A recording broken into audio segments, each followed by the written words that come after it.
আসসালামু আলাইকুম। আজ দুপুরে খেয়েছি ডিমের তরকারি।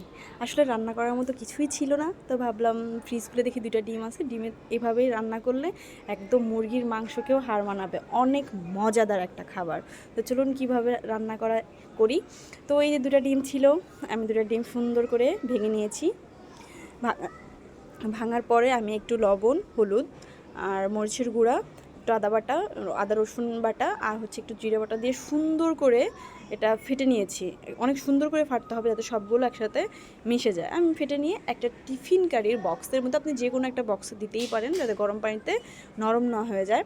আমি একটা টিফিন কারির মধ্যে গরম পানির মধ্যে এটা আমি দিয়েছি। আমি দেওয়ার পরে এটা খুব সুন্দর করে সেদ্ধ হয়ে গেছে। এটা আমি টুকরো টুকরো করে কেটেছি। তারপরে কড়াই গরম করে ২টা এলাচ পরিমাণ মতো, মানে যার তরকারি মানে ডিম যেমন পরিমাণ মতো এলাচ, অল্প একটু দারচিনি আর হচ্ছে কটা জিরা ভেজে রেখে দিয়েছি। তারপরে তেল গরম করে আদা বাটা, পেঁয়াজ বাটা, রসুন বাটা সব বাটা একসঙ্গে দিয়ে একটু জিরা বাটা দিয়ে তারপরে হচ্ছে লবণ হলুদের গুঁড়ো দিয়ে তারপর হচ্ছে আমি এই রান্না করার জন্য আমি আলু সিদ্ধ করে রেখেছিলাম। বিশেষ করে এই মশলাটা বেশি ভালো করে কষাতে হবে, কারণ যে আমি আলুটা সিদ্ধ করে রেখেছিলাম এই জন্য। এই তো আমি মশলাটা ভালো করে ফুটিয়ে নিয়েছি।